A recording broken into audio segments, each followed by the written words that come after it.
Merci Thomas, bonjour à toutes et à tous. Ravi d'être avec vous cet après-midi pour ce nouveau webinaire. Heure inhabituelle pour nos webinaires, mais on a aujourd'hui l'opportunité et la chance d'avoir un intervenant canadien pour traiter de la thématique du covoiturage dans les entreprises. Avant de commencer et de vous laisser la parole, rapide tour de table pour présenter nos intervenants.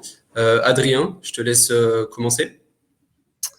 Bonjour à tous, Adrien Taon, je suis directeur général de Blablacar Daily, qui est l'application de covoiturage spécialisée dans le domicile-travail du groupe Blablacar. Et très heureux d'être avec vous aujourd'hui. Marc-Antoine. Oui, bonjour, Marc-Antoine Ducas, président fondateur de Netlift. Je vous parle de Montréal ce matin. Le soleil se lève, c'est l'heure du café. Donc, nous, on s'occupe également de covoiturage domicile-travail depuis 2012 et depuis 2015, étendu l'offre de services un petit peu plus. Je vous en parle dans quelques instants. David. Oui, bonjour à tous. David Dinardo, directeur du développement chez Clexit, donc société spécialisée dans le covoiturage domicile-travail auprès des entreprises et collectivités. Et enfin, Olivier. Bonjour à tous. D'abord, désolé pour ma caméra qui semble pas fonctionner. Je suis donc cofondateur de Caros, qui est une entreprise créée en 2014, spécialisée dans les trajets de domicile-travail, en faisant du covoiturage, notamment intermodal en connexion avec le transport public, pour le compte des territoires qui achètent traditionnellement du transport public et pour les grands employeurs. Timothée également avec nous cet après-midi. Bonjour à tous, je suis Timothée Kellard, cofondateur d'Ecodev. Et donc, je me présente, Émilien Tracol, consultant mobilité durable chez Ecodev. Alors, avant de vous laisser la parole brièvement, on vous présente Ecodev. Alors, c'est la dure tâche de présenter, mais je vais faire très rapidement Ecodev. Je vais présenter Ecodev en citant notre raison d'être, qui est de réveiller ou éveiller les organisations pour stimuler l'engagement et provoquer le changement. Donc, en fait, on comprend assez vite le positionnement qu'on peut avoir et nos métiers sont principalement d'accompagner finalement les organisations publiques-privées dans leur stratégie et la définition de leur politique RSE ou développement durable. Je passe rapidement sur les métiers qui sont à la fois des métiers de conseil, mais des métiers aussi de mesure d'impact, donc les indicateurs associés, et tout un déploiement opérationnel ou de conduite de changement qui nous tient à cœur, puisque dès 2009, on a beaucoup travaillé sur le sujet des déploiements opérationnels, et moi je suis assez fier, je fais une petite digression, et content de pouvoir faire ce type de webinaire, puisqu'on a des beaux acteurs sur nos sujets de trajet domicile-travail, en tout cas sur le covoiturage, qui était un sujet qui en 2009 était quand même pas gagné. Donc on arrive doucement aujourd'hui à avoir une pratique quand même beaucoup plus intéressante.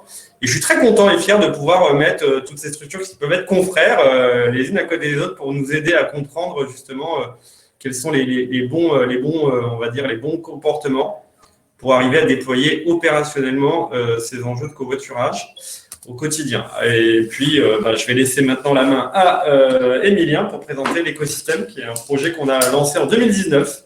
Oui, rapidement également du coup sur l'écosystème. C'est dans le cadre de cet écosystème aujourd'hui qu'on organise ce webinaire. Donc, c'est une plateforme collaborative, un hub de compétences qui rassemble aujourd'hui des solutions et des employeurs engagés dans la transition vers une mobilité durable. Au sein de cet écosystème, on aborde différentes thématiques.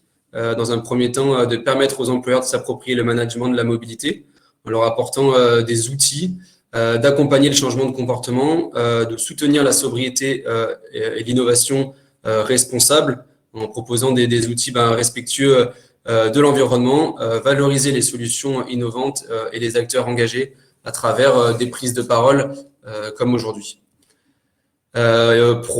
Premier objectif, les premiers objectifs de l'écosystème, d'aider les employeurs à identifier et déployer des solutions concrètes. On vous en a listé quelques-uns, d'offrir de la visibilité également à ces engagements et bénéficier de retours d'expérience du terrain.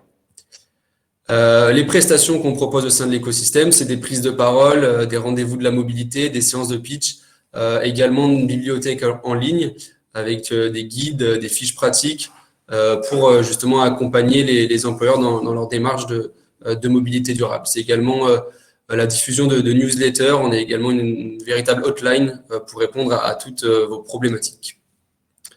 Les acteurs aujourd'hui de l'écosystème, ce sont des adhérents employeurs qui vont financer l'écosystème, qui financent l'écosystème, pardon, et qui s'intéressent au sujet de la mobilité.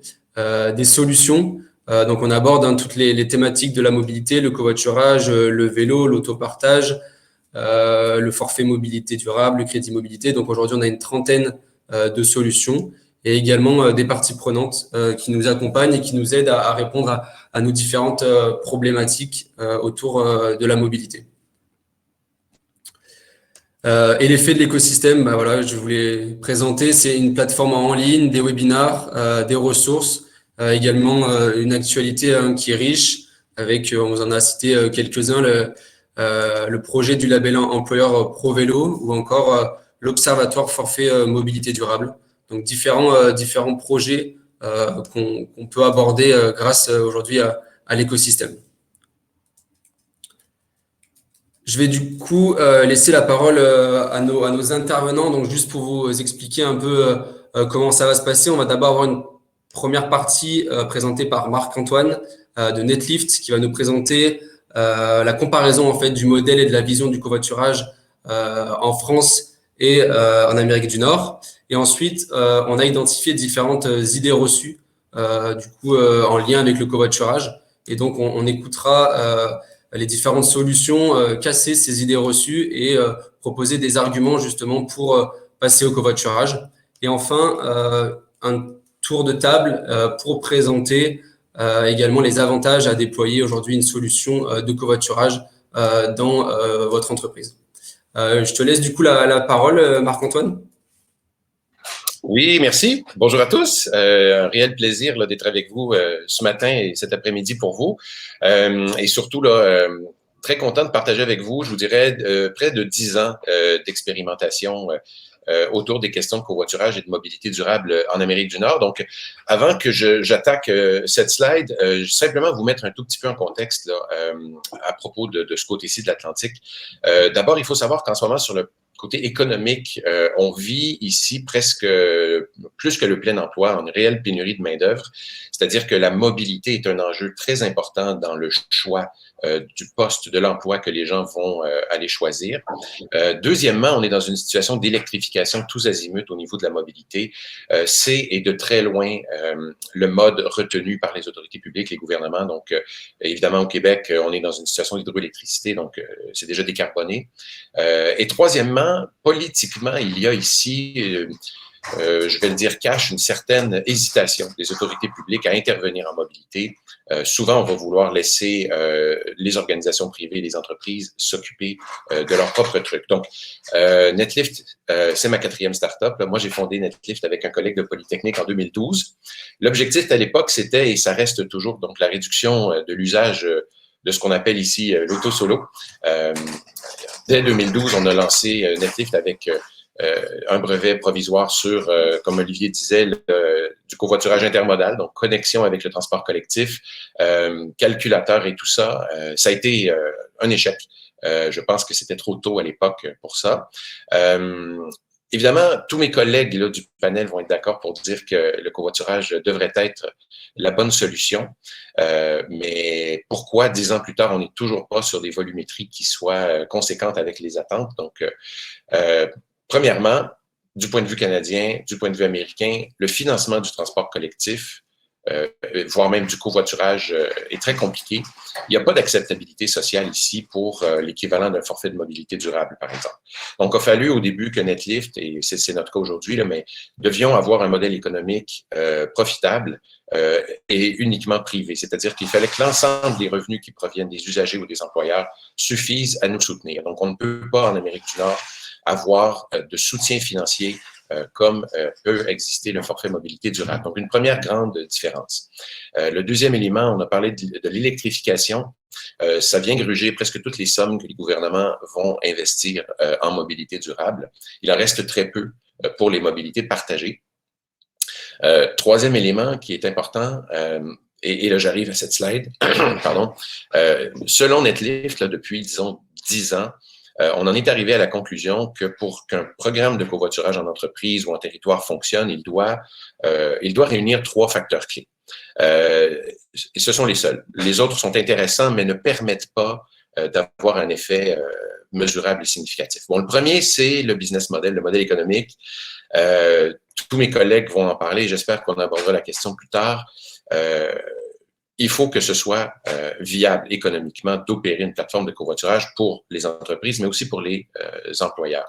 Et nous, on a bâti ce qu'on appelle l'équation I plus C égale V, supérieur à V. C'est-à-dire qu'il faut que la somme des incitatifs et des contraintes pour les automobilistes là, soit supérieure à la valeur qu'ils apportent à leur véhicule. Alors, on parle évidemment, par exemple, pour les incitatifs d'argent, de flexibilité d'horaire. Pour les contraintes, évidemment, c'est tout ce qui touche le parking, la vitesse de circulation, les péages. Et évidemment, la valeur de l'automobile est très élevée aux yeux des usagers. Le confort, la liberté, l'intimité, le statut social, le temps de déplacement, il y en a beaucoup. Et au Québec, j'ai converti, en Amérique du Nord, c'est à peu près pareil, en bas de 1 200 € par an, les gens restent dans la voiture. D'accord? Donc, il faut absolument qu'on amène une valeur I plus C là, qui soit un peu supérieure à 1 200 € environ. Deuxième élément clé, vous allez sûrement en parler aussi, mes amis de Klaxit, Carrosse et Blablacar. Grande angoisse de la part des gens à laisser leur voiture. C'est ce qu'on appelle le retour garanti à domicile. Vous savez, le risque qu'une fois de temps en temps, mon automobiliste soit pas présent. Dès 2015, Netlift a résolu ce problème avec ce qu'on appelle le transport à la demande. Donc, on est devenu depuis carrément une boîte de VTC, taxi, navette. Plus de 2000 véhicules travaillent avec Netlift sur Montréal en chauffeur privé, ce qui nous a permis d'aller combler les trous dans l'offre du covoiturage. Parce que le point faible majeur que vous devez savoir en covoiturage, c'est la faiblesse structurelle. Il n'y a pas de conducteur pour le covoit de disponible en tout temps et à tout endroit. Donc, il faut pouvoir combler avec ce mode-là. Donc, aujourd'hui, et depuis maintenant bientôt 7 ans, Netlift est aussi une boîte complète de VTC. Et troisièmement, et c'est l'argument le plus important qu'on a découvert, c'est le stationnement. C'est et de loin le levier le plus puissant dont disposent les territoires, les entreprises pour engager et retenir les navetteurs dans un programme. Pourquoi? Parce que la valeur perçue par l'automobiliste est très élevée, mais le coût pour l'entreprise ou le territoire est très bas. Et surtout, les territoires et les entreprises ont l'autorité et le contrôle sur la gestion du parking. Donc, autrement dit, quand le parking est réservé et gratuit uniquement au covoiturage, l'intérêt pour les salariés de faire du covoit passe de moins de 10% en entreprise à 68%. D'accord? Donc, autrement dit, les automobilistes se battent pour un passager, sans quoi ils ne peuvent pas se garer. D'accord? Deuxièmement, le dispositif est inviolable parce que sans trace de covoiturage dans l'appli, les gens ne peuvent pas se garer. Ça change complètement la dynamique. Et troisièmement, le business model est vertueux parce que plus le covoiturage fonctionne, moins il coûte cher en argent à l'entreprise. Vous comprenez? Donc, ces 3 éléments-là, selon nous, sont, enfin, dans l'expérience, c'est ceux avec lesquels on travaille et qui sont fonctionnels. Et on donne des garanties aux entreprises avant de débuter carrément. Vous voyez la petite carte que j'ai mise ici. On fait une analyse préliminaire avant même d'envoyer des propositions aux employeurs pour vérifier le potentiel et les chances de succès d'un programme. Et aujourd'hui, on est rendu au point comme entreprise où si on se rend compte qu'il n'y a pas de chance de succès, on fait simplement dire à l'entreprise, désolé, c'est pas pour nous, vous ferez autre chose, peut-être du vélo et autre chose. Donc, c'est un peu notre retour d'expérience là-dessus. En terminant, simplement pour que vous ayez une illustration, parce que vous allez retenir ce pitch deck là. Le covoiturage domicile-travail représente la boîte pointillée en gris du haut. Donc, vous allez voir les applis ou de jumelage avec l'appli pour le chauffeur covoiturage de l'autre côté. Ça, c'est ce qu'on fait habituellement depuis 2012. Mais à ça, on a dû ajouter des accès sur le web, des tableaux de bord pour les administrateurs et bien sûr tout le contrôle de stationnement dynamique, de centrale de répartition. Ce qui fait que pour nous, la COVID a été une bonne année parce qu'on a évidemment perdu beaucoup d'usage de covoiturage, comme tout le monde, mais une très forte hausse de l'usage dans le transport de patients pour la vaccination, la logistique de transport pour des laboratoires médicaux et évidemment tout le transport à la demande pour les territoires. Donc, en résumé, c'est ce qu'on fait. J'essaie d'aller très vite parce qu'on a 5 minutes. On pourra revenir après dans des différentes questions là, si ça vous intéresse. Merci bien.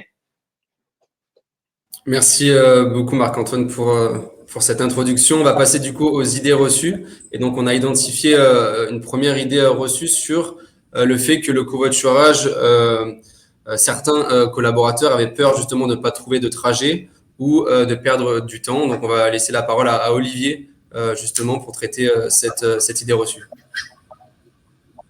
Merci beaucoup. Effectivement, l'inquiétude qu'il y ait personne sur votre trajet ou le fait d'avoir trop de contraintes, on va démarrer en introduction en disant que en matière de covoiturage, c'est la slide suivante, si tu peux la passer, Emilien, s'il te plaît. Vous avez finalement beaucoup d'intentions avec sur les 70% de Français qui travaillent en voiture et qui se rendent au travail en voiture, on a 9 Français sur 10 qui se disent prêts à verdir leur déplacement. Et finalement, on a encore une pratique, comme l'évoquait Marc-Antoine tout à l'heure, qui reste très marginale.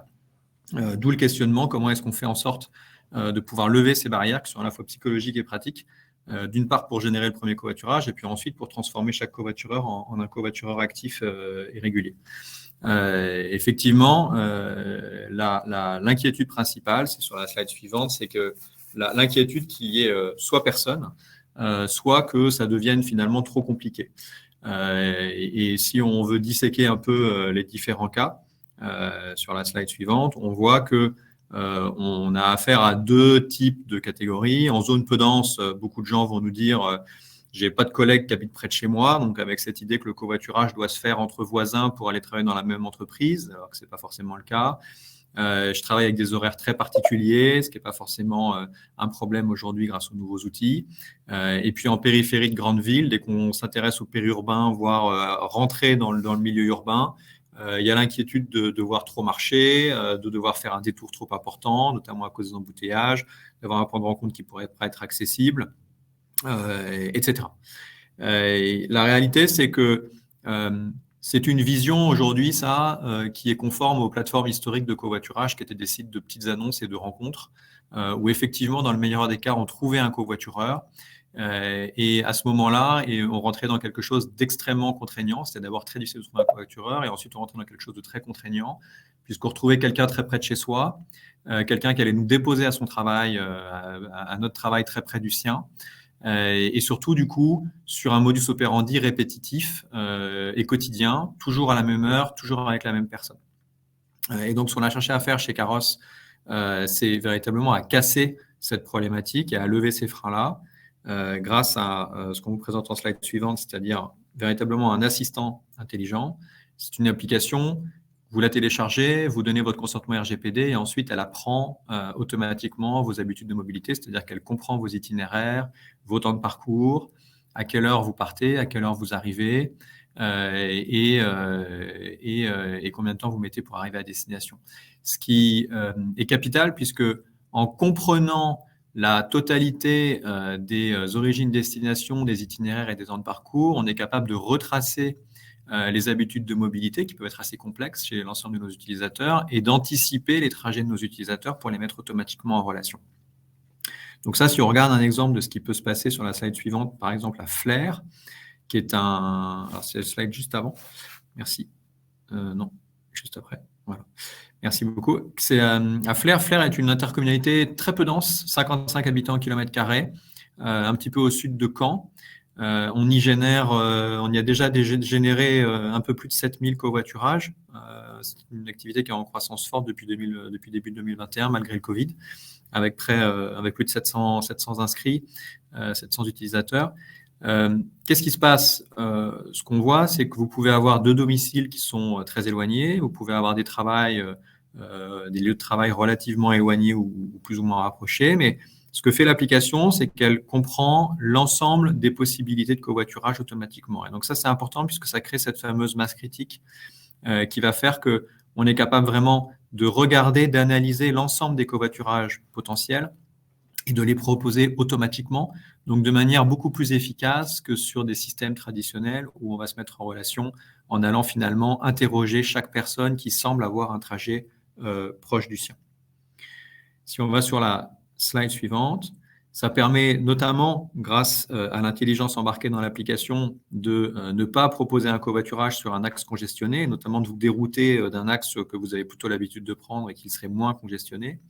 Ça permet d'éviter des covoiturages qui peuvent être trop courts et donc où le jeu n'en vaut pas la chandelle, ou alors avec des détours beaucoup trop importants pour arriver à destination. Donc l'objectif, c'est vraiment de pouvoir limiter ces détours, de rendre le covoiturage le plus souple et flexible possible et le plus adapté véritablement à vos propres habitudes personnelles de covoiturage, c'est essentiel. En termes de résultats derrière, je pense que c'est la dernière slide, on vous a présenté les résultats finalement de Toulouse, qui est une des zones sur lesquelles on a aujourd'hui le plus d'usage, mais on voit des choses assez similaires un peu partout, avec à peu près 18 000 utilisateurs. Donc cette fois-ci, on est dans des zones avec plus de densité, notamment en destination, pour aller travailler dans les entreprises. On travaille avec une quinzaine d'employeurs à Toulouse. Il ne faut pas oublier que l'origine des déplacements, lui, vient dans la grande majorité du périurbain, voire de la ruralité. Le bassin de mobilité toulousain, qui est dessiné par les trajets de carrosse, s'étale sur 5 départements français. On trouve que 80% des inscrits ont au moins une proposition de covoiturage pertinente, et en réalité que ces 80%, c'est après 94% d'élimination de l'ensemble des trajets potentiels par des filtres. Encore une fois, tous ces filtres, c'est est-ce qu'il n'y a pas trop de détours, est-ce qu'il n'y a pas trop de temps de parcours à pied, est-ce que le point de rencontre et de dépose est efficace, etc. etc. Avec des détours moyens de 3 minutes par covoiturage en moyenne, et puis 88% de nos covoitureurs qui recovoiturent après avoir fait un premier covoiturage sur l'appli. Donc on voit bien que grâce à l'ensemble de ces technologies qui effectivement n'existaient pas, Marc-Antoine l'a dit, il y a encore quelques années, aujourd'hui on a tous un smartphone dans la poche, on a la possibilité de travailler avec des serveurs et des machines virtuelles qui génèrent, qui sont capables de traiter les algorithmes à très haute fréquence et à communiquer en temps réel avec les smartphones en quelques millisecondes. Et donc, on est capable de rendre une expérience qui est beaucoup plus flexible, qui se rapproche à celle de celle du transport public, beaucoup plus souple que celle que pouvait être historiquement le covoiturage en équipage, qui faisait que vous n'auriez peut-être pas non plus envie de covoiturer avec moi tous les matins et tous les soirs à la même heure, ce que je peux comprendre. Dernière statistique pour bien comprendre ça, nos utilisateurs covoiturent en moyenne 5 fois par semaine, 5 trajets, aller ou retour. Donc, on voit bien qu'on n'est pas dans une habitude quotidienne de covoiturer toujours avec la même personne. Et puis, avec 5 personnes différentes chaque mois. Donc, très concrètement, ça veut dire que vous covoiturez avec Marc-Antoine ce soir à 17h30 et vous covoiturez avec moi demain à 18h15, et notamment en s'y prenant très souvent, quasiment jusqu'à la dernière minute. Voilà ce que je pouvais vous dire sur l'inquiétude de la contrainte et de la peur à quoi bon s'inscrire, puisque je pourrais trouver personne. Finalement, il faut... ce qu'on demande aujourd'hui grâce aux outils technologiques, c'est simplement de s'inscrire, de vivre sa vie. L'application fait tout le boulot puisqu'elle a un caractère omniscient quelque part et elle comprend les habitudes de mobilité des uns et des autres et est capable de matcher automatiquement les gens qui sont les plus pertinents pour vous. Merci beaucoup, Olivier. On va continuer avec la deuxième idée reçue avec Adrien, justement sur la thématique du frein social, la peur de voyager avec l'inconnu. Merci. Je te laisse avancer dans le slide. Ouais, donc en gros, la peur du frein social, j'ai pas envie de voyager avec l'inconnu. Quand je pensais un petit peu à ça, j'y réfléchissais. Et ben, le premier truc qui me venait à l'esprit, c'est que c'est vrai, c'est humain, c'est normal. C'est quelque chose que je dirais à la fin, quand il y a ce genre de peur et qu'elle nous est exprimée, il faut la reconnaître. Donc ça peut être quand on intervient en entreprise pour une journée de formation, que les gens viennent nous voir et expriment ça, on dit oui, c'est un sentiment humain classique d'avoir peur de ça. Et si on prend un petit peu de recul, ce qui m'amuse pas mal, en fait, c'est que le nom Blablacar, en fait, joue un peu là-dessus. Alors, pour les plus anciens qui ont suivi ça depuis longtemps, au début, en France, ça s'appelait covoiturage.fr et c'est devenu Blablacar. Pourquoi Blablacar? Pour déclarer si on est blabla ou blablabla en voiture. Alors, j'ai bien conscience, ça veut dire qu'on est déjà en voiture, qu'on a déjà fait le pas du covoiturage, mais il y a cette idée de est-ce que je suis très bavard, pas très bavard, comment je veux gérer ça. Donc là, ce que je montrais comme exemple, si tu peux revenir sur le slide, s'il te plaît. Celui-là, non, le premier, précédent.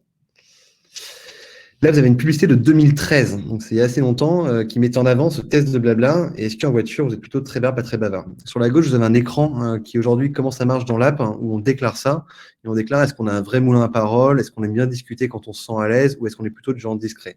Et ce que je veux dire, c'est que ça reconnaît que c'est un sentiment, quelque chose de complexe qui existe et on essaie de tourner autour et de rassurer. Si tu vas sur le slide suivant, s'il te plaît.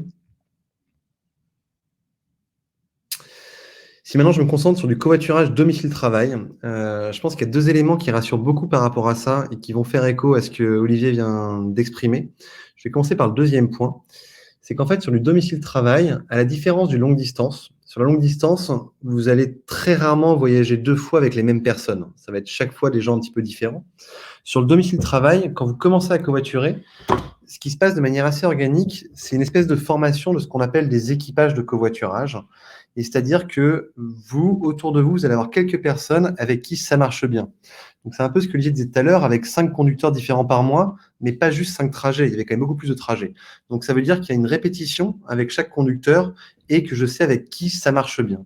Et donc, ces gens-là passent du statut d'inconnu stressant à des gens de mon cercle proche avec qui ça devient fluide. L'écran de droite, on voit écrit planning, c'est mon écran personnel. Et en fait, comme vous pouvez le voir, en haut, il y a écrit Arthur, Agnès, Patrick. C'est mes conducteurs favoris avec lesquels j'aime bien voyager. Et donc, on voit que le système de matching, une fois qu'on a déjà voyagé avec des gens, est un petit peu différent puisqu'on va chercher à revoyager avec eux et à se rassurer parce qu'on les connaît déjà. Plus spécifiquement sur domicile-travail et sur le côté entreprise, ce qu'on fait sur Blablacar Daily, c'est qu'on laisse la possibilité aux gens de renseigner son entreprise. Donc, sur la gauche, c'est l'exemple de Arthur qui travaille chez Alten. Pourquoi on laisse la possibilité de renseigner? Ça répond à plusieurs problématiques. Quand on discute avec des entreprises, une des demandes classiques, c'est je veux que mes collaborateurs voyagent entre eux, covoiturent entre eux. On comprend très bien, on dit OK, on entend, mais en fait, ce n'est pas forcément ce que les gens demandent. Il y a 2 raisons. Plus on mélange d'entreprises sur la même app, plus il y a de chances que le covoiturage apparaisse, plus il y a de matching possible. La deuxième, c'est qu'en fait, on a un petit peu creusé et une grande partie des collaborateurs d'entreprise sont intéressés pour voyager des collaborateurs. Ils se disent, ils vont pas me laisser en plan, c'est pas des inconnus, je les connais un petit peu. Et à l'inverse, une autre grande partie préfère voyager avec des gens qui ne sont pas dans l'entreprise pour avoir un espèce de sas de décompression où on peut parler librement de ses joies, ses peines d'entreprise dans le covoiturage. Donc, ce que je veux dire là-dessus, c'est que ce frein social, pas une des inconnus, on a des choses qui permettent de rassurer, de dire renseignez votre entreprise et quand vous allez covoiturer, vous pouvez choisir des gens qui travaillent dans la même entreprise. Vous pouvez voir cette information-là. Ou alors, au contraire, je préfère être avec l'inconnu. 3e élément, peut-être que je vais pouvoir descendre si tu changes de slide, s'il te plaît. Donc, ce que j'ai voulu dire en fait dans les 2 premiers slides, et je répéterai après, c'est que c'est un point qui existe, ce frein, et on le reconnaît.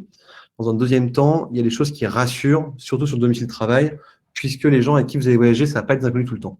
Le 3e niveau de la fusée, c'est de se dire que quand on a réussi à passer au-delà de ce frein, et c'est une vraie motivation quand on en parle pour les gens, ça les rassure, c'est voir tous les bénéfices qu'il y a. Parce que parler des inconnus, ça fait peur, mais ça apporte aussi beaucoup en fait. Donc ça, c'est une grosse étude qu'on a fait dans les années passées sur l'impact du covoiturage. Et les chiffres qui ressortent, c'est en pourcentage des usagers.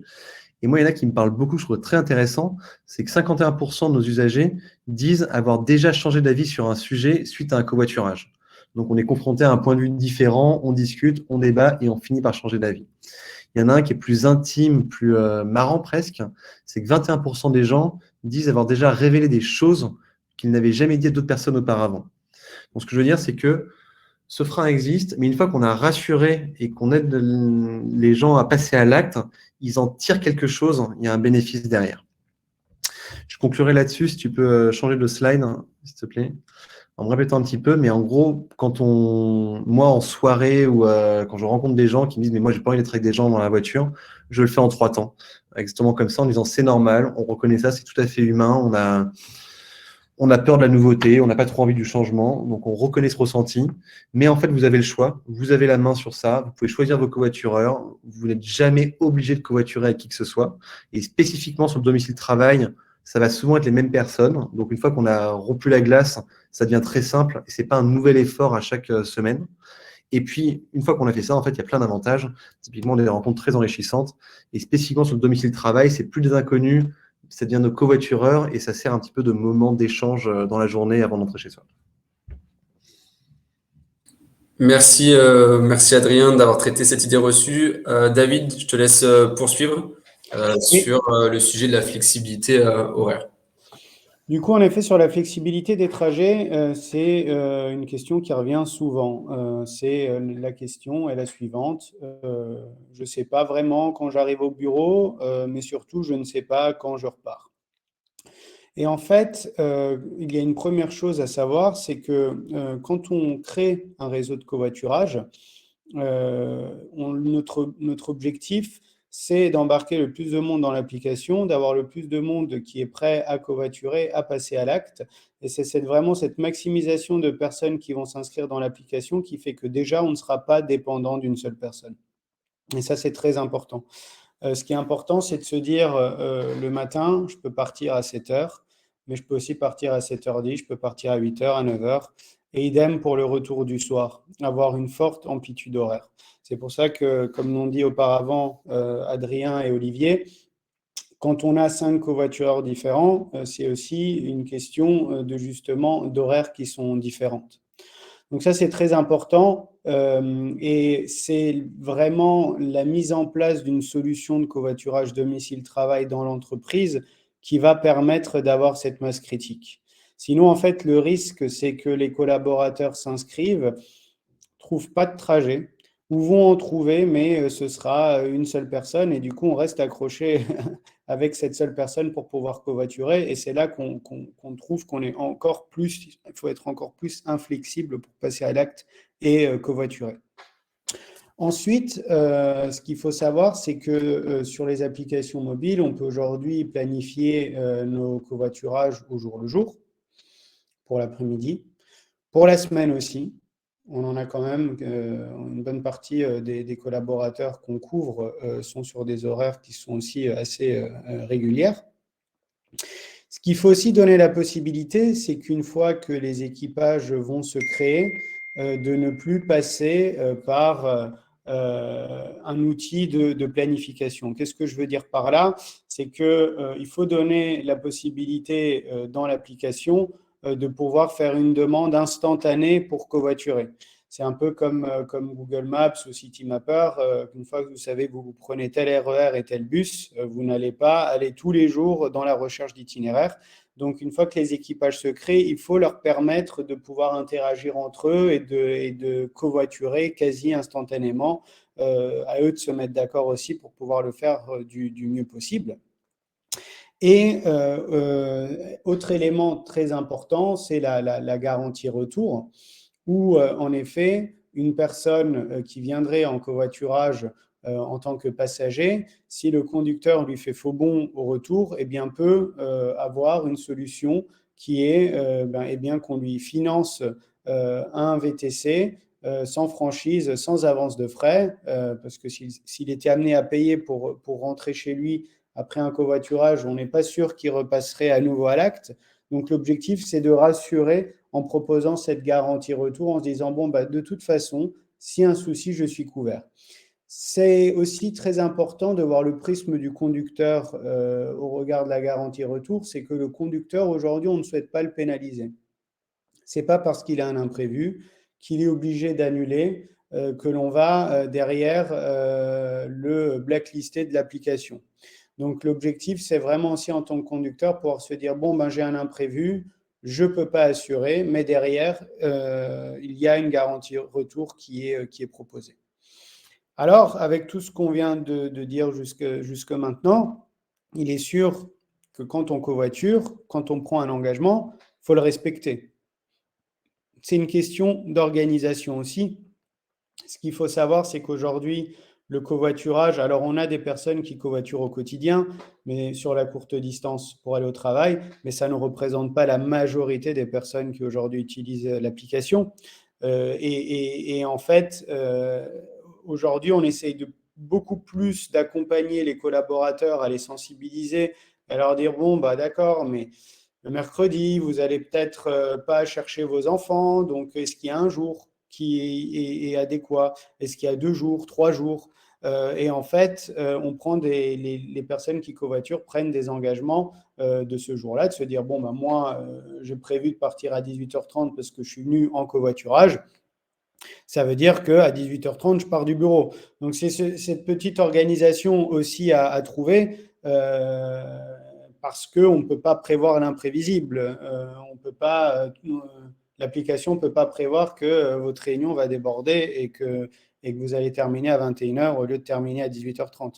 Donc, il y a cet effort d'organisation, mais vu que ce n'est pas non plus tous les jours que les personnes covoiturent, eh bien finalement, c'est assez bien vécu parce que vous prenez cette, entre guillemets, contrainte 1 à 2 fois par semaine. Ensuite, du coup, je terminerai avec un cas intéressant qui montre un besoin de flexibilité des horaires et d'organisation très très fort.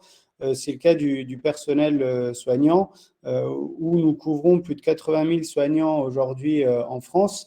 Et là, on fait vraiment face à une population qui est au sein d'un même établissement, mais dans des services différents, avec des horaires très éclatés. On n'est pas sur du 9h-18h, loin de là. Donc, pour réussir à mener à bien, en tout cas en tant qu'opérateur de covoiturage, pour nous, c'est vraiment un cas de figure très compliqué pour aller créer cette masse critique où beaucoup de gens vont se trouver parce que les horaires sont tellement éclatés. Eh bien, c'est là, avec de l'accompagnement, en faisant connaître le service, avec aussi, et on n'en parle pas beaucoup quand on se vend, mais l'implication de l'employeur est primordiale. Aujourd'hui, il n'y a pas de réussite de projet de covoiturage sans avoir eh bien, une équipe projet en face qui communique, qui nous donne les bons tuyaux pour pouvoir au mieux faire connaître l'application et qui est vraiment relais. Et donc ça, c'est très important. Et justement, dans ces hôpitaux-là, eh bien, grâce à justement ensuite des solutions logicielles qui vont permettre de renseigner ces adresses au jour le jour, pouvoir partir quasiment instantanément, être couvert par une garantie retour, on arrive à s'imposer comme une réelle solution de mobilité au sein des hôpitaux. Voilà pour moi. Merci, merci David d'avoir traité cette idée reçue. On va passer du coup à la troisième partie sur aujourd'hui les avantages à développer une solution de covoiturage et je vais juste laisser Timothée animer cette partie. Merci déjà d'avoir joué le jeu, de tenir à peu près le timing tous pour avoir une part équitable de prise de parole. Alors maintenant, on va balayer de manière assez spontanée et à la volée et on va traiter aussi le sujet des questions-réponses avec objectif quand même de à la fois motiver et les employeurs qui hésiteraient et trouver aussi des clés ou des réponses à des enjeux qui sont quand même dans la tête de beaucoup. Donc, je vais commencer et chacun pourra répondre à la volée en étant assez succinct. Concrètement, quel est le client pour vous idéal, le projet idéal? Et quand je dis idéal, c'est pour 2 raisons. Le premier, c'est qu'on ait un usage suffisamment intéressant pour pouvoir finalement faire changer des pratiques. Et le deuxième, qui a une rentabilité ou un ROI pour l'employeur. C'est vraiment les sites périurbains. En fait, pour nous, c'est important d'avoir une forte part de collaborateurs qui viennent sur un site en voiture. Donc, on n'a pas vocation à être dans les centres-villes. Ce qu'il nous faut, c'est une part modale voiture assez conséquente pour pouvoir justement pousser beaucoup d'autosolistes à lâcher leur voiture. Donc, sur des sites périurbains et avec un nombre de collaborateurs assez conséquent. Aujourd'hui, un site, par exemple, de 50 collaborateurs qui veut se lancer dans le covoiturage, pour qu'il aille créer sa masse critique pour lui trouver des trajets sans détour à plusieurs horaires, s'il est tout seul, il ne va pas bien aller loin. Donc, dans un premier temps, c'est surtout des employeurs qui font plus de généralement 300 salariés qui sont une cible intéressante. Et ensuite, rien n'empêche que des petits employeurs viennent se greffer, entre guillemets, au réseau de covoiturage qui serait constitué par le gros employeur. Mais oui, aujourd'hui, pour qu'un projet de covoiturage soit matériellement, qu'on se dise, on commence à faire des milliers de trajets, ça décolle et un fort engouement, c'est du périurbain avec un nombre de collaborateurs conséquents. Idéal. Avec peut-être des spécificités au sein de l'entreprise, comme par exemple la problématique des parkings qui a été un peu évoquée tout à l'heure, qui est souvent chez nous un facteur de mobilisation de l'employeur assez fort, parce que c'est un vrai souci. Notamment, on parlait des hôpitaux aussi. pas mal de références hôpitaux chez nous, c'est effectivement en général le gros point de tension. Et puis évidemment le forfait mobilité durable, qui aujourd'hui est un outil extraordinaire pour pouvoir générer du report modal avec un employeur qui, à des coûts défiant toute concurrence, peut venir financer les trajets de ses passagers et rendre littéralement gratuit le trajet en covoiturage pour ses salariés, pardon. Et ce qui dope de manière extrêmement importante le covoiturage. En tout cas, c'est ce qu'on peut constater chez Caros. Ok. Peut-être Adrien ou Marc-Antoine, vous voulez compléter? Ouais, j'avais juste 2 points à rajouter très succinctement sur ce que mes camarades ont décrit. Je rebondissais sur l'engagement de l'employeur, puisqu'on peut avoir un endroit où toutes les conditions théoriques sont très très bonnes, il y a beaucoup de monde, beaucoup de parts modales. Nous, on voit que ce qui marche, on a beaucoup en fait, d'entreprises qui nous contactent pour qu'on travaille avec parce qu'ils ont déjà des usagers et c'est des usagers qui proactivement disent j'aimerais bien pousser ça auprès de mes collègues plus. Donc on fait de la formation, on intervient, mais on a des relais très très forts, des gens engagés dans le projet qui cherchent vraiment à nous aider. Ça c'est extrêmement conséquent. Ce que vient de dire Olivier de engagement financier qui va au-delà de la communication et l'animation, si on met les moyens sur la table du FMD, ça va aider énormément également. Compléter. Merci. Marc-Antoine, confirme-moi peut-être sur cette question. Oui, il y en a quelques-unes dans le chat, là, fait que je les prends très rapidement. Il y a Julie qui nous demande, en fait, elle dit que parfois on observe des équipages de covoiturage qui semblent ne pas être dans des applis existantes. Je rejoins tous mes collègues là-dessus. Le covoiturage existe de façon informelle, tout à fait. Là, donc, notre plus gros concurrent, nous, c'est le fichier Excel qui est à côté de la machine à café, vous voyez. Alors, pour cette raison-là, encore une fois, je reviens avec mon modèle.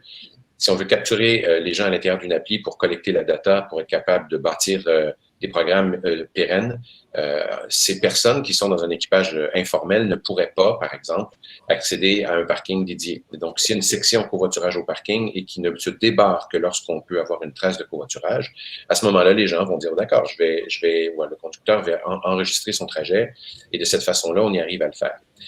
Deuxième question, sur les APHP, donc ce sont vos hôpitaux là, dans le centre. Marc-Antoine, oui. On les balayera les questions par la suite, mais parfait. si ça ne te dérange pas, je préférais balayer que tout le monde ait le temps de parole. Oui. On fera les questions, désolé. Hein. Juste un autre point quand même qui vous concerne tous. Aujourd'hui, vous cherchez quoi? Vous cherchez plutôt à draguer des futurs conducteurs ou des passagers, ou les deux?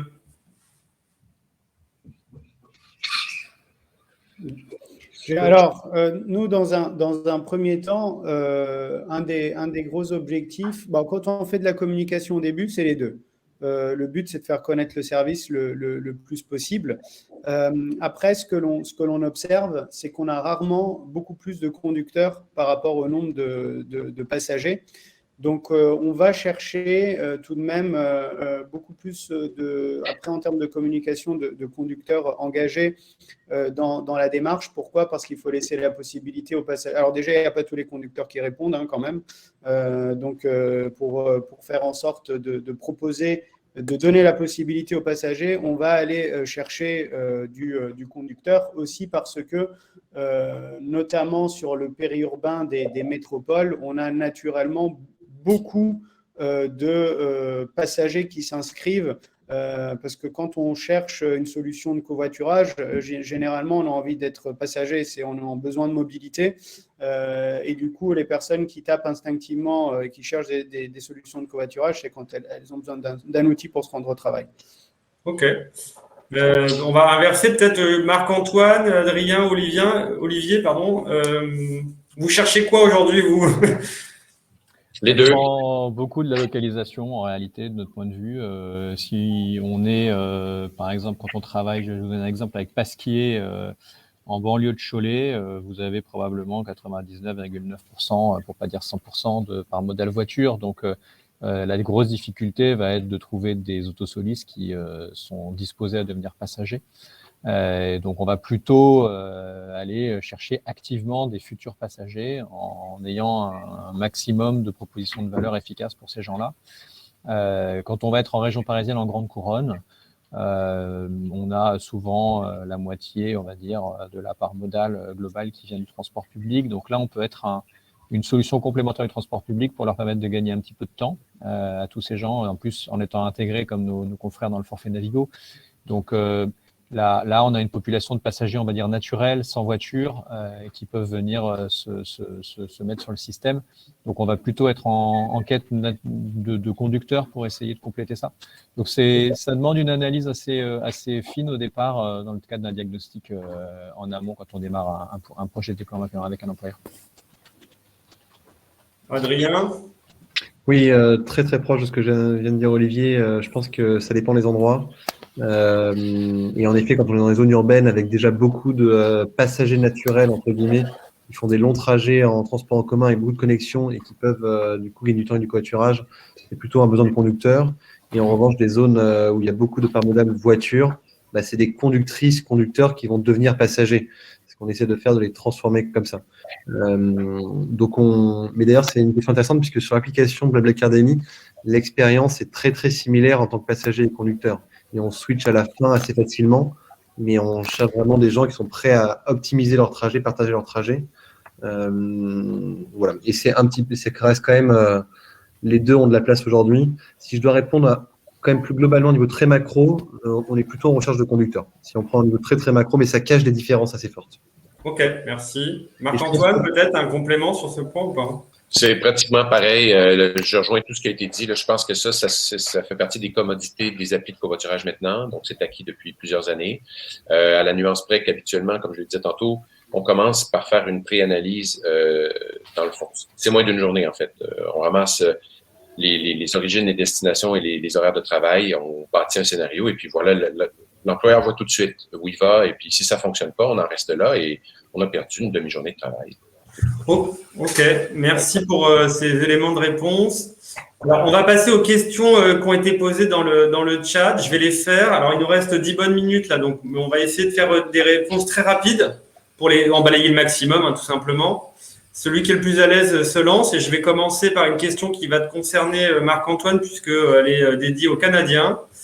Au Canada, les voies réservées, notamment au covoiturage, ont-elles un impact ou ont eu un impact significatif sur le développement de ce type de mobilité? La réponse est non. Pour deux raisons. D'abord, les voies de covoiturage ne sont pas connectées. Donc, souvent, on va faire 800 mètres, on dépasse le trafic.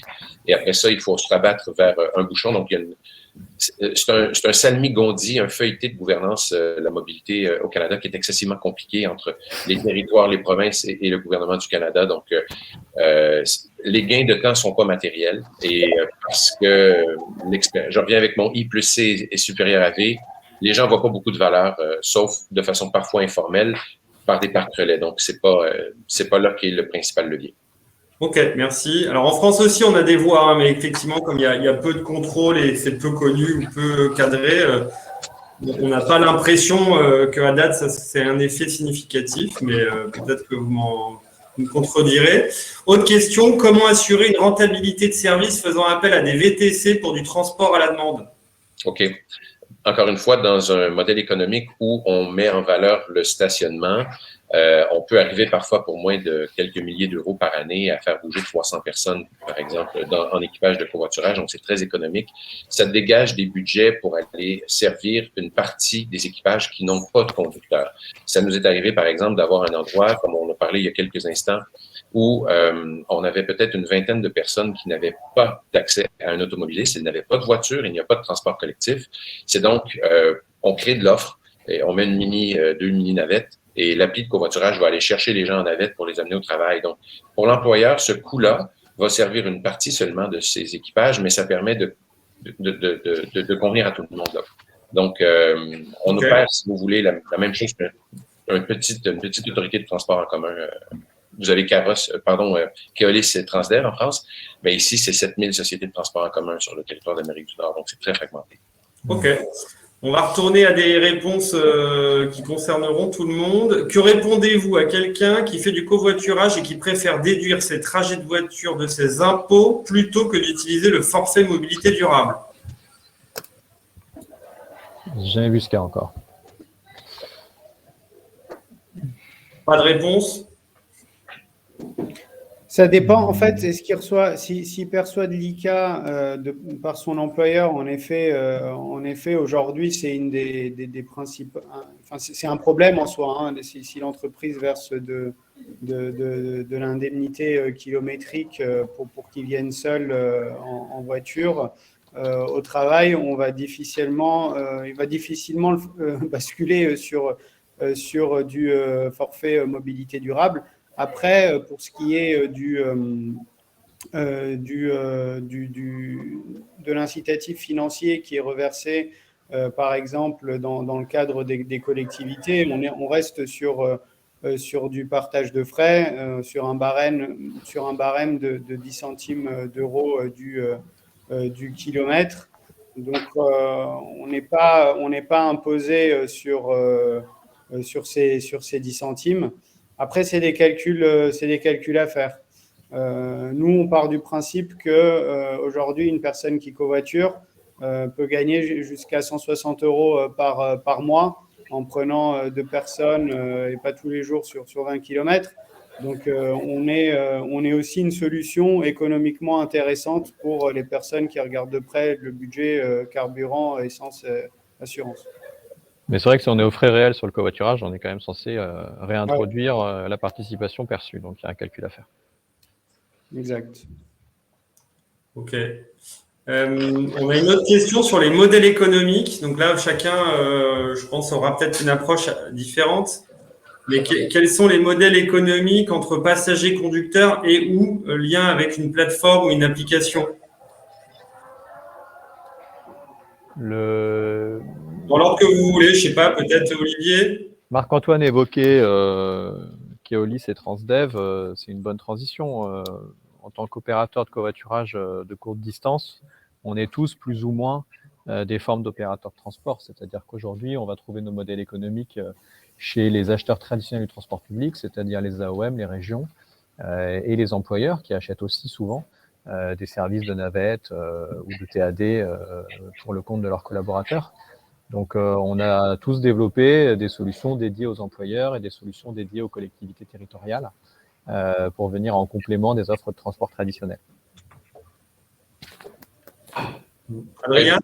J'irais peut-être avec un petit pavé dans la mare là-dessus parce que vu du Québec, du Canada, particulièrement des États-Unis, derrière les portes closes, que souvent les maires de mairie vont me dire, c'est Marc-Antoine, le problème, c'est que, y compris pour le transport collectif, plus ça fonctionne, plus ça coûte cher. Et c'est un peu le problème de la linéarité du modèle. Donc, ce qu'on nous demande, c'est de trouver un modèle où plus il y a de l'usage, moins ça coûte cher. Et c'est pour ça que tout le pivot du modèle économique de Netlift depuis 2015, c'est autour du parking. Parce que densifier un parking, notre modèle économique est celui de l'immobilier, si on veut. Plus il y a de gens, plus le coût unitaire est économique. C'est comme ça qu'on arrive à faire équilibrer des budgets raisonnables pour les collectivités, pour les villes, profitables pour nous et qui a beaucoup de valeur pour l'automobiliste, même si c'est gratuit pour le passager. Mais ça dépend beaucoup de la densité et des lieux physiques de chaque endroit. Donc, on va un peu à contresens sur le modèle économique par rapport à ça. On a essayé il y a quelques années, ça n'a pas fonctionné ici. Ça dépend aussi probablement beaucoup du volume d'argent mis chaque année par les collectivités et les entreprises dans le transport public.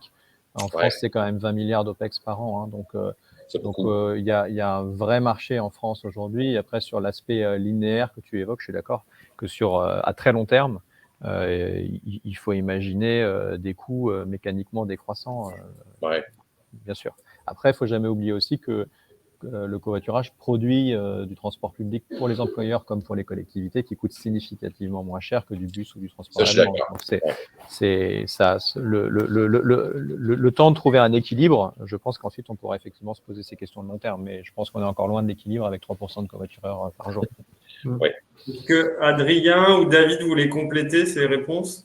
Très aligné avec Olivier, je pense qu'on est à un stade où les collectivités territoriales, notamment les AOM, ont compris le besoin de rentabilité économique pour les opérateurs. On l'intègre dans les projets avec eux, dans les coûts, et ça reste extrêmement peu cher par rapport à d'autres modes de mobilité. Donc, avant qu'on pèse très lourd, ça sera un super problème à avoir, idéalement dans quelques trimestres, peut-être quelques années. Mais j'ai hâte d'avoir ces discussions. Quelques semaines, Adrien. Quelques semaines, tu as raison, je passe ambitieux. Merci. Voilà. Donc pour l'instant, ça part bien là-dessus. Le FMD peut être un relais là-dessus et venir prendre en charge une partie du coût. On peut imaginer des espèces de vases communicants où l'un met un peu moins à la poche parce que c'est compensé par l'autre. Voilà. On verra ça avec de plus gros volumes, mais c'est possible aussi. Et pour terminer là-dessus, il est clair que pour un passage à l'acte massif dans les entreprises, le financement du trajet et d'une partie du coût du trajet par une collectivité ou par le forfait mobilité durable est vraiment clé pour avoir du passage à l'acte. Aujourd'hui, on n'a pas de volume significatif si les 3 euros de trajet doivent être payés du passager au conducteur sans prise en charge financière. Ok, il va bientôt être la fin, mais il y a quand même 2-3 points qui seraient intéressants de balayer, donc on va peut-être prolonger de quelques minutes, si ça vous va tous. Premier point, une question complémentaire, on va dire, est liée par exemple au retour sur investissement pour une entreprise. Est-ce que vous êtes en capacité aujourd'hui de répondre à une question très simple, c'est combien ça coûte à un employé de retirer des voitures de la circulation dans les pratiques du covoiturage? Voilà, question ouverte. Je ne sais pas qui veut prendre la main. Du point de vue de l'utilisateur, le ROI pour un autosoliste, il est effectivement entre 80 et 150 euros par mois à peu près de gain de pouvoir d'achat. Donc on est assez convaincu que quand l'employeur pousse une solution qui permet de générer autant de pouvoir d'achat pour son collaborateur, net d'impôt, net de charges, c'est pas équivalent à une augmentation de salaire, mais ça fait partie de l'ensemble des avantages dans son contrat de travail, quelque part, son contrat de vie qu'il a autour de son contrat de travail et qui sont pertinents. Et après, le ROI, il est souvent chez nous, chez nos interlocuteurs au niveau de la RSE aussi. C'est pas un ROI sonnant et trébuchant, mais ça permet quand même comme on a une traçabilité, l'ensemble des opérateurs aujourd'hui une traçabilité très précise des covoiturages, on est capable de calculer l'empreinte carbone et la réduction des émissions aussi de polluants locaux directement liés à cette activité. Et troisième élément, on parlait du parking, où là le ROI financier est le plus direct, puisque on travaille avec un nombre assez important d'entreprises qui se posaient la question soit de louer des places de parking chez Vinci ou autre de l'autre côté de la rue, soit d'acheter le champ d'à côté pour construire un parking.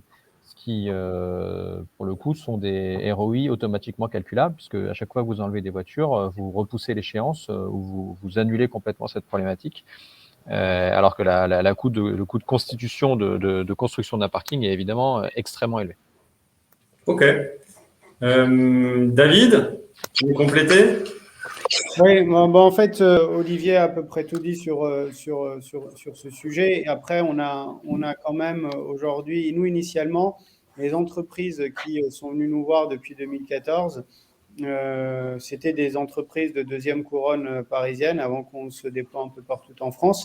Et c'était vraiment ils avaient vraiment des considérations sur j'ai un collaborateur qui vient parce que c'est trop loin. Ils rompt sa période d'essai, j'ai du mal à recruter.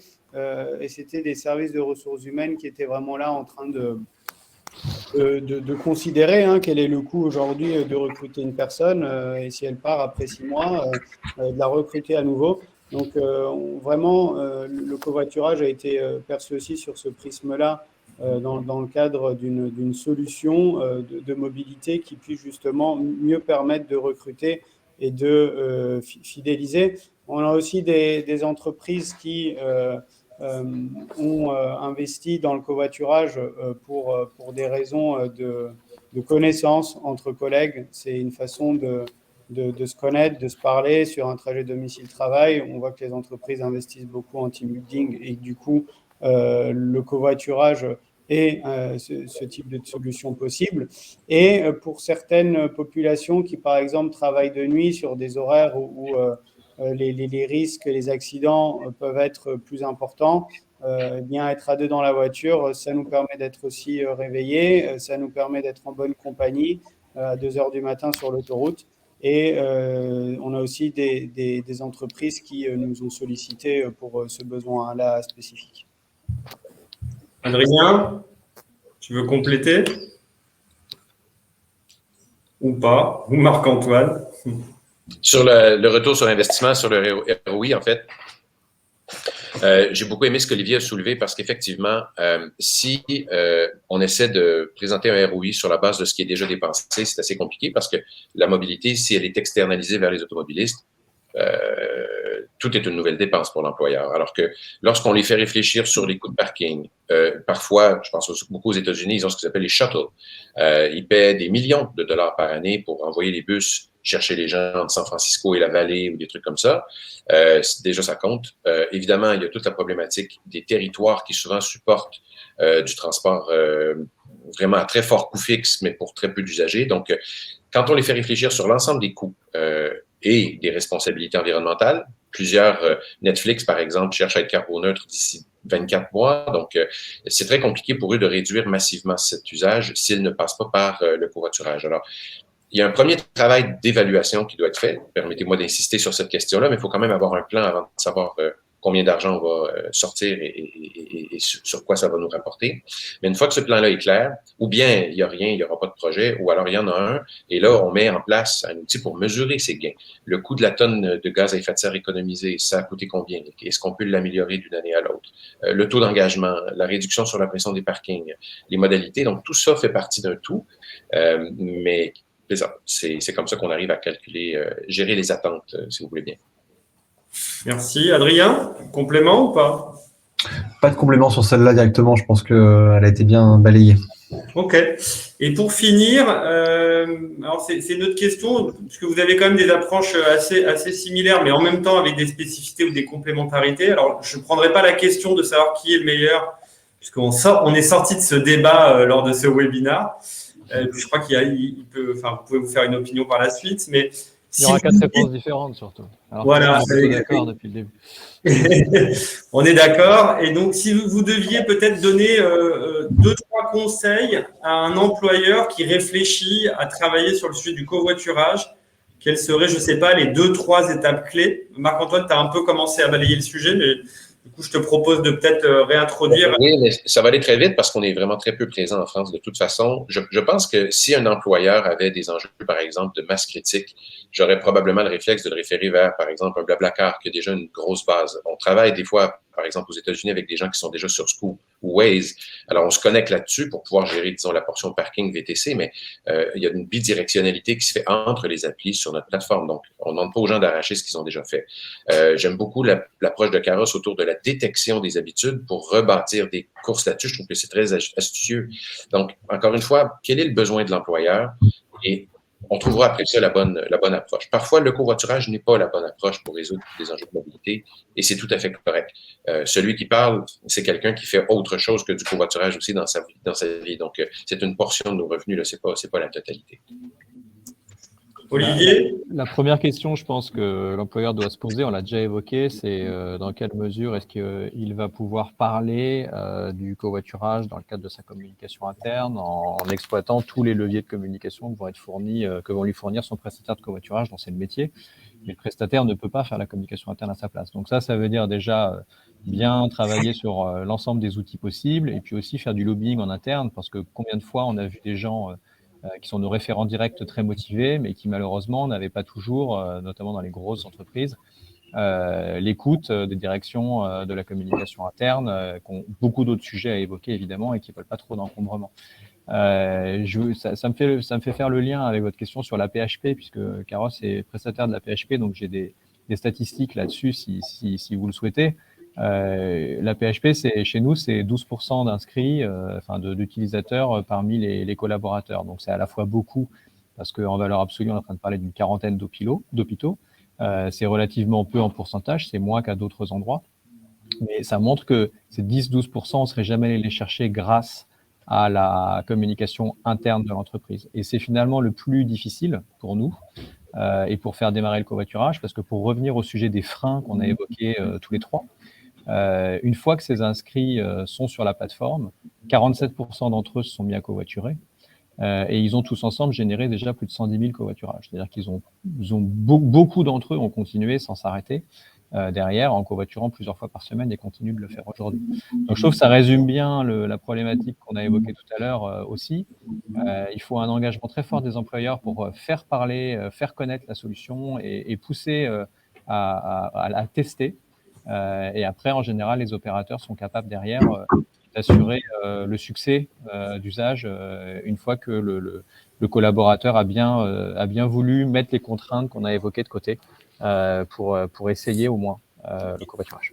Et David, tu veux compléter? Et pour justement, en fait, des entreprises qui se posent la question, mais si finalement il y a des applications de covoiturage que les personnes peuvent les télécharger librement de leur côté, pourquoi en fait, moi, en tant qu'employeur, je devrais avoir une démarche qui vise à développer le covoiturage sur mon site?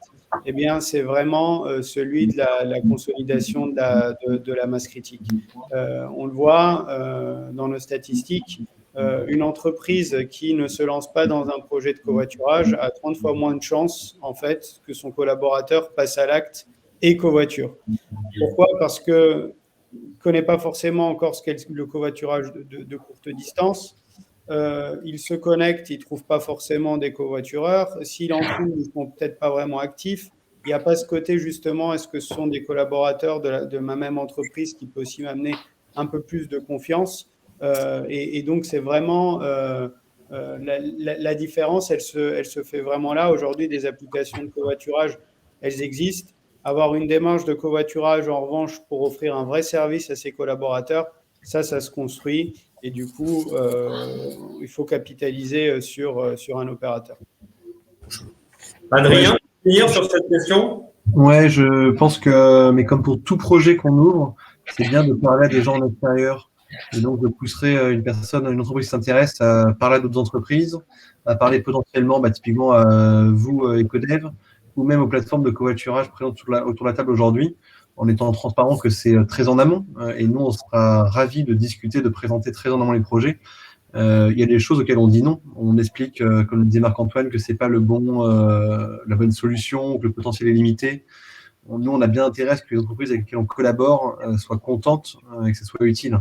On ne cherche pas à juste faire des partenariats pour en avoir. Donc, on est assez honnête et transparent là-dessus. Donc, ouais, parler en extérieur plutôt que de rester en chambre et se faire des plans tout seul dans son coin qui, une fois qu'on les teste sur le monde réel, ne sont pas forcément adaptés.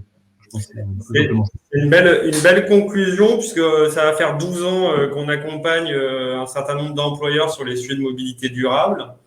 Et c'est sûr qu'on a encore aujourd'hui la même question et les mêmes ambitions et les mêmes moyens pour une entreprise en plein Paris de 50 personnes qu'un site industriel en pleine zone rurale avec 10 000 personnes. Et moi, je suis toujours étonné de voir que les ambitions, les moyens et les visions sont les mêmes alors qu'on est vraiment sur des typologies, des enjeux différents. Donc, pour moi, ça clôturera ces points parce qu'on a débordé déjà un peu. Je ne sais pas si vous voulez avoir un mot de la fin, parce que vous, quand même, vous pouvez avoir un mot de la fin si vous le souhaitez. Et puis, je laisserai Emilien pour clôturer ce webinaire. En tout cas, merci d'avoir joué le jeu. J'espère que ça a été utile. Et puis, vous le faites dans l'ordre que vous voulez, peut-être inversé autour de table. N'hésitez pas à le mot de la fin. Merci à tous. Rien de plus à ajouter au-delà de vous dire merci beaucoup pour l'opportunité d'avoir présenté ce qu'on faisait et discuté de covoiturage et merci pour votre intérêt surtout pour le covoiturage. Merci également à vous tous pour l'organisation de ce webinaire. En effet, je pense que c'est via les employeurs et leur investissement qu'aujourd'hui on va réussir à faire du covoiturage une solution de plus en plus crédible pour les collaborateurs. Et la bonne nouvelle, c'est que je pense que ça c'est tout opérateur confondu. En ce septembre, les trajets redécollent fortement. Et je ne veux pas parler trop vite, mais quand même, il me semble que le Covid est derrière nous. Voilà. Non, merci beaucoup à tous. Merci beaucoup à Ecodev de nous avoir fait plancher sur ces sujets-là. C'était intéressant de creuser un petit peu ça, de réfléchir à comment on formalise des réponses. Et non, j'ai juste à dire, essayez le covoiturage. Attendez pas que votre entreprise mette en place une plateforme. Comme disait David, ça va accélérer, mais essayez les différentes applis. Voyez concrètement à quoi ça ressemble et ce qu'on peut en faire. C'est bon, tout le monde a. Est-ce qu'on aura un mot de fin canadien? Oui, j'ai hâte que les choses rentrent en ordre pour aller vous voir. Il y en a marre un peu là, de faire du télétravail. Donc, très content d'avoir rencontré un peu plus réellement. Écoutez, je vous suis tous beaucoup vu d'ici. Je suis vos activités, je vois les évolutions. Je trouve ça extrêmement intéressant ce qui se passe en France actuellement. Donc, lâchez pas. C'est vraiment intéressant. Merci beaucoup, du coup, un réel plaisir de vous avoir écouté cet après-midi. Juste pour rappel, hein, le webinaire sera diffusé sur la page YouTube d'Ecodev. Donc voilà, si vous le souhaitez, le partager ou le revisionner. Merci beaucoup et on vous souhaite à tous une bonne après-midi. Au revoir. Merci. Au revoir.